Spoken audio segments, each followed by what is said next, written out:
So hello guys, today I'll be covering the second part NPSC 2012 mains paper 2 question complete kurwa. So today on this video I'll be focusing on paper 2, that is Nagaland portion, that is which carries for 74 marks. So it is 74 marks on it. Same format as 2 marks tagiwo 5 marks la tagiwo, and 10 marks, 10 marks and 20 marks. So let's get the video started.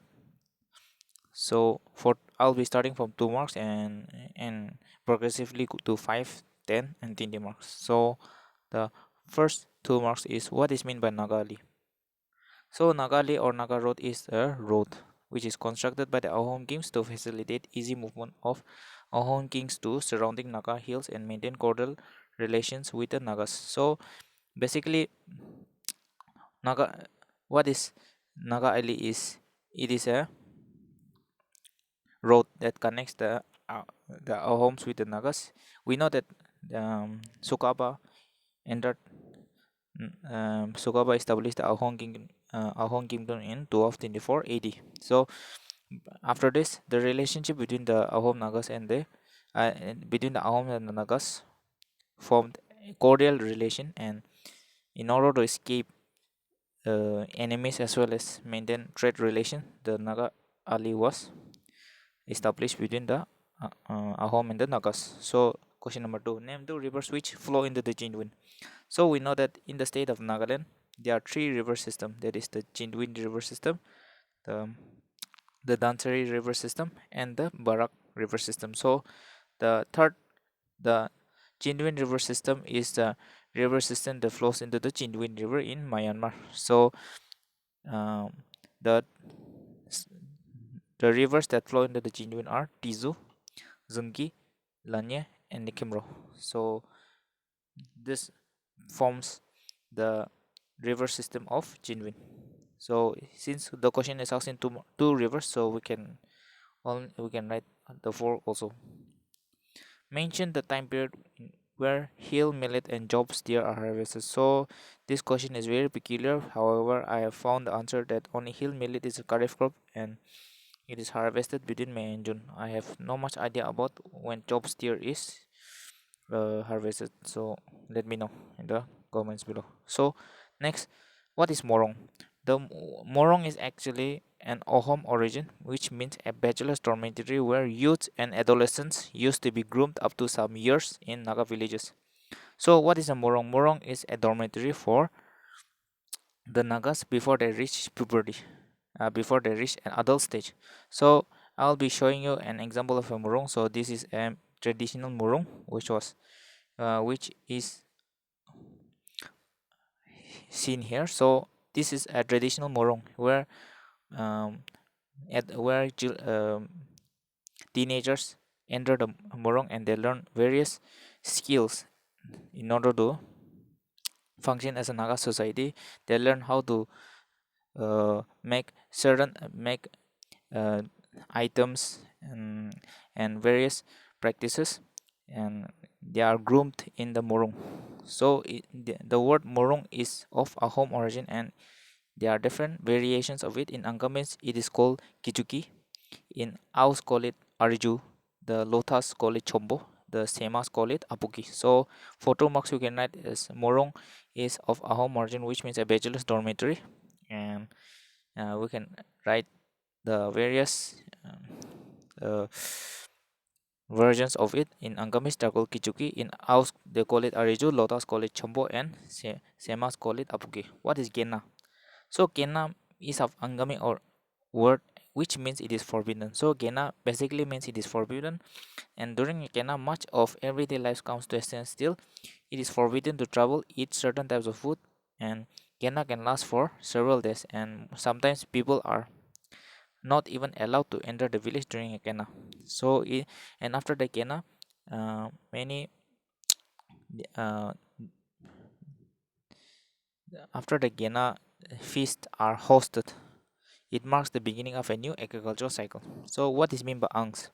So question number 6, Angs. Angs are hereditary chiefs of villages in Konyak villages of Mon district. So there are two types of Ang.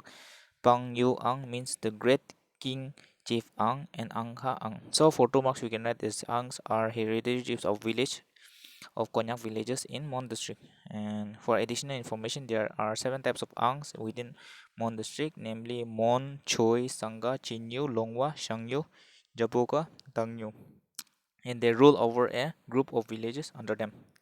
So below I'll be showing you an example of an Ang. So this is a traditional Ang, and he is a traditional hereditary chief, or mainly in the Konyak region of Nagaland. So next is Khel. The word Khel is of Angami origin, and it is used to signify a particular segment of a Naga village, and whether resided by families belonging to the same or different clans. So basically, if there is a village, the village tegale ekta portion do Khel goi. So it is a portion of a village that is inhabited by the same or different village members. So next, and Khel is known by different names. In Angami it is called Khedoteno, in Ao it is called Mipu, in Sema it is called Asa, and in Lotha it is called Yangko. So you can write this for 2 marks.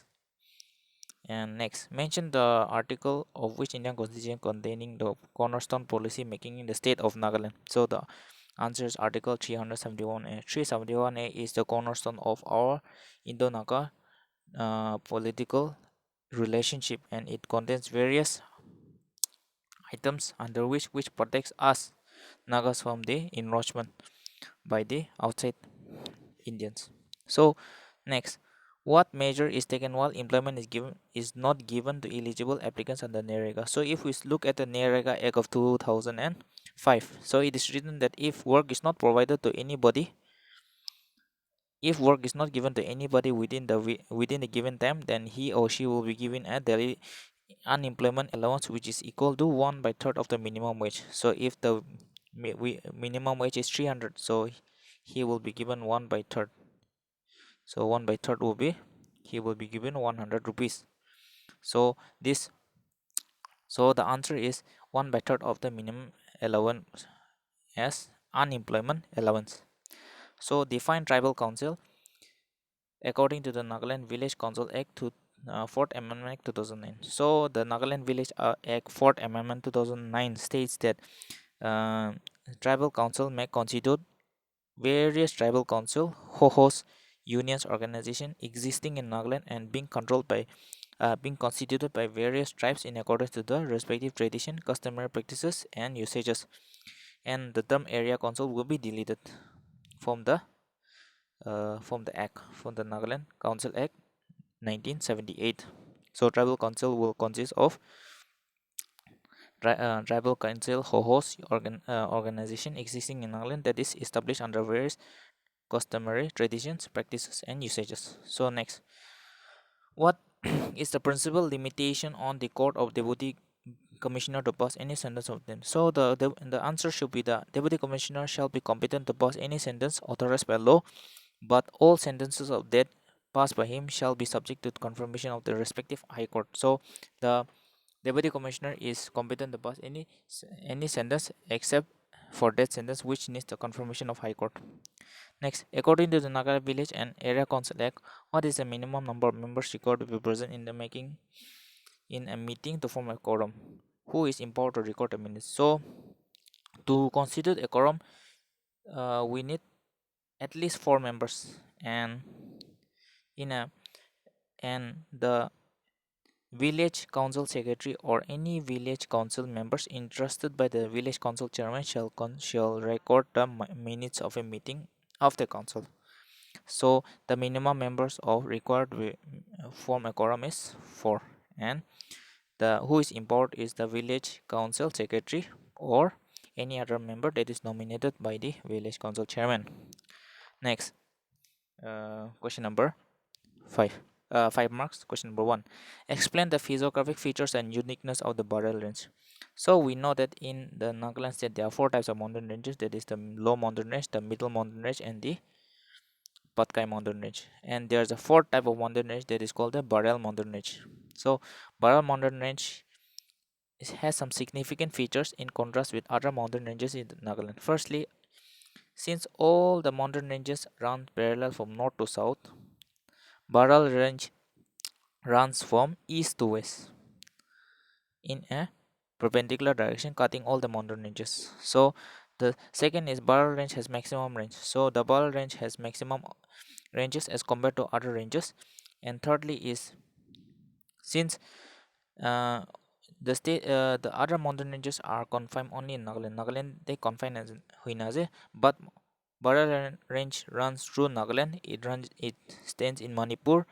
It covers part of Assam and also covers some part of Meghalaya. So the next is, fourthly, it forms a watershed divide. So watershed divide, what is watershed divide? Watershed divide is that in Nagaland the Paral range runs from east to west, cutting the entire mountain range, and it forms as a watershed. That is, watershed is the rivers originating to the north of the Baral flows into the Nagaland, and the rivers that flow to the south of the Baral range flows into Manipur. So it forms as a watershed divide. And fourthly, and lastly, is that it is a unique habitat where it is a unique habitat in the whole world for elephants at a higher known altitude at above 2000 meter above the sea level. So, while the Jugu Valley, the famous Jugu Valley consists, which is a part of the Baral Range, is known for elephants at an altitude of 2000 meter above the sea level. So we can write these 5 points for 5 marks. Next, write a note on slavery in Nagaland. So slavery existed prior to when British entered Nagaland. There was a prevalence of slave trade among the Nagas and Burmese. It was prevalent till the colonial period and was stopped by the British. So the British stopped the slavery system. The slaves were mostly captured young ones during inter-village conflict or inter-tribe conflict. Then the captured young ones were brought to the village up from raid, usually prisoners of war, and sold to other villages. The slaves are kept as domestic servants and treatment was not harsh, and food accommodation did not differ from other people. They were considered as poverty and could be sold or bought. The price of a boy slave was greater and it depended on the capability to work and maturity of the slave. The slave could be used as a slavery used to be practiced among the Rengman Nagas, and it was also called Menogitinu and Itzakesa. And by the time the British arrived at the Naga region, it was a declining practice. So we can write this as that it was prevalent in the colonial past, and the British helped in eradicating the slavery. It was mostly captured young ones, and mostly they were treated in par with other other people, and treatment was not so harsh, and they were given accommodation, and the slave were dependent on the gender and the capability of the work. And in Rengman Nagas, it was also called Menuketenu and Itzakesa.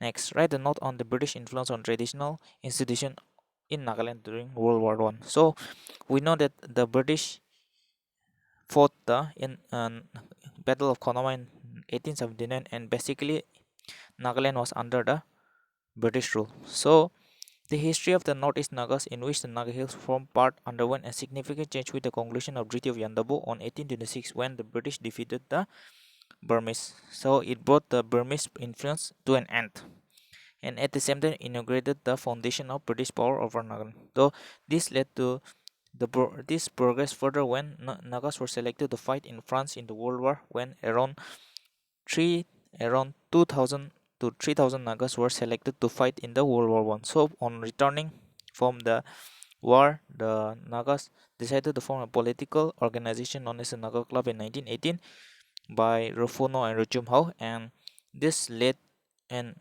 worked as a greater unifying force of the Naga tribe and awakened a new dimension of political consciousness established within a definite territory and embracing most of the Naga tribes. The British Naga Hills administrative apparatus became the basic framework for formation and growth of Naga identity. So the British were responsible for instilling a feeling of political unity among the Nagas. By 1920, most of the Naga tribes were brought under British administration. Thus, the Naga identity emerged and got consolidated under British colonial administration. So the British were basically responsible for formation of the Naga Club, and they were also responsible for instilling a feeling of politi- of po- um, political thoughts into the Nagas. So for 5 marks, you can write this by basing upon the World War I and the formation of the Naga Club for 5 marks.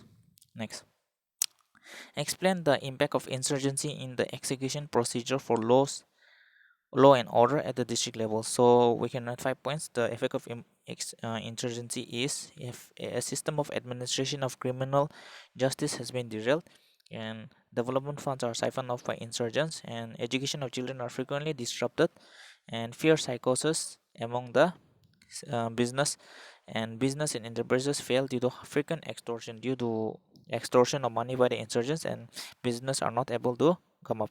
So we will be focusing on the 10 marks question. So explain the coming of the Christianity and its impact on Nagaland for 10 marks. So first they are telling us to find the explain the coming of Christianity and its impact on Nagaland. So it is divided into two parts, so we'll be going through this. The advent of Christianity to the Naga Hills in the latter half of the 19th century is perhaps the most celebrated event in the advancement of Naga civilization. So one of the most celebrated events of Naga history is the arrival of Christianity. The Gospel of Christ reached as early as 1839 when Reverend Miles Bronson reached Namsang. However, in the heart of the Naga Hills, the only in 1872 Reverend Edward Winter Clark came to Mulong Kimong in our country. So on 18 December 1872. So if you don't know, um, this is Dr. Edward Winter Clark and his wife Mary Mead Clark. So in 1872 he set up the first church in Nagaland, and he was given the title of Yampor Chanu by villagers of Mobung Chukit, and set up the Impor Mission Club, Impor Mission on 1st of October 1894. So Impor Mission was found in Mobung Chukit in 1894. So which eventually became the nerve center of Christian culture and education. Following this, in the Angami areas, CD King came to the Angami areas in 1879, whereas W. E. Witter came to the Lotha areas in 1885.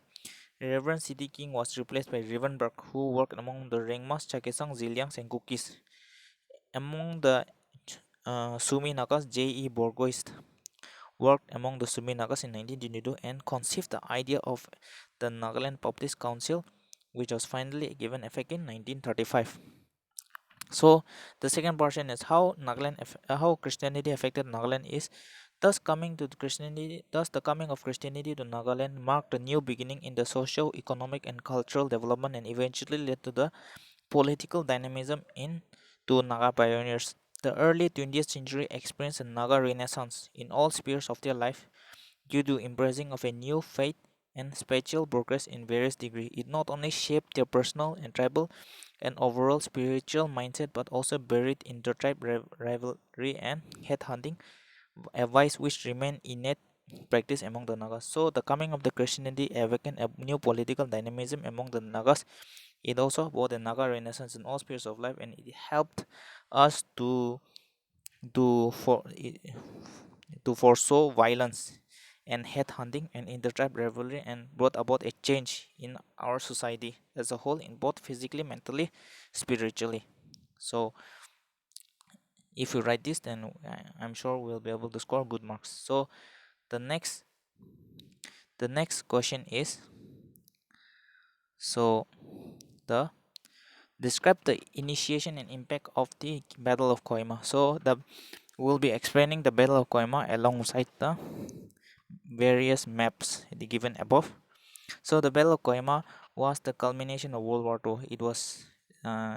It happened at the end of the First World War. The Japanese forces entered into the British territories in 1944 along the foothills of the Patkai Range near Lake Lachem. So the the British the Japanese entered the Naga Hills through the Burmese territory. So they entered in two divisions, that is the 33rd and the 31st. So the 33rd division went to Manipur and captured Moirang, and the 31st Division entered Kohima through the Patkai range, and they entered by crossing the Patkai mountain range near Lake Lacham. So during that time, the British regiment consisted of the Assam Rifles, the 121 Infantry, and the Royal Kents. So they were guarding uh, the Kohima. They were guarding the Kohima region against the Japanese forces. So the Japanese army, namely the 31st Division and the 33rd Division, entered into the northeast India, while the 33rd Division entered Manipur Valley and captured Moirang. The other division entered Naga territories through Burma and positioned themselves in Chakisang and southern Angami region, that is near Kohima. On 4th of April 1944, the first confrontation took place between the British and the Japanese forces at Aradura. So the first confrontation took place at Aradura. So Aradura Hills is located somewhere here. So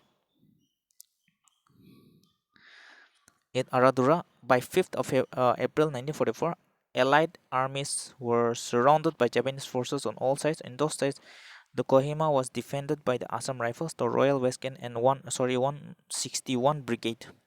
Japanese forces numbering about 10,000 surrounded the Allied forces. They set up outposts at Naga village, DC office, Jail Hill, and Central Kohima, where Hotel Jafu stands. So the English forces were surrounded by the Japanese on all sides. The Jail Hill, the uh, the Kohima village, and Japu and Central Kohima. So the Allied forces were slowly pushed forward towards the garrison hills, now Kohima War Cemetery, and were confined to a narrow area. Face-to-face combat took place fiercely between the two armies. Meanwhile, the road from Dimapur to Kohima was cut out by Japanese army near Zubza, about 17 kilometers from Kohima. The Allied forces, mostly consisting of British and Indian contingents, suffered from shortage of logistic supply. Finding no way out, even non-combatants tradesmen took up arms against enemies. Hand-to-hand fight was reported by onlookers in their stories. The British Indian Army resisted the onslaught for 13 days. At last, the reinforcement of 2nd Division British Army came on 18th of April 1944. When the new contingent joined, it was a complete reversal of battle outcome. The Japanese, which were on the verge of victory, were looking for inflicting defeat by the British Army. From the verge of inflicting defeat on the British Army, now they started to fall back due to counter attacks by the 2nd Division. Field Marshal Slim recalled in his memoir that Kohima was one of the bloodiest that he had ever seen and should go a long way in World War II.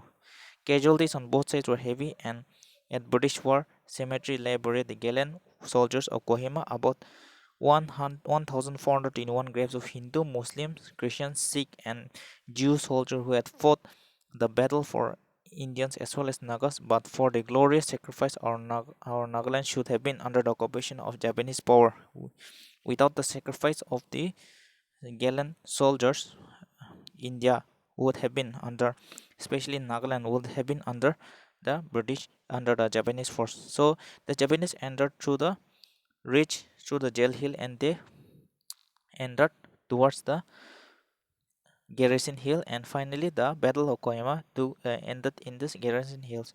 However, second, however, the 2nd Division Army came from this direction and withstood the onslaught. So for 13 days they resisted the onslaught, and finally they defeated the Japanese in the Battle of Kohima. So this is the lecture for paper 2. I hope you like it. Please like and subscribe. Thank you all.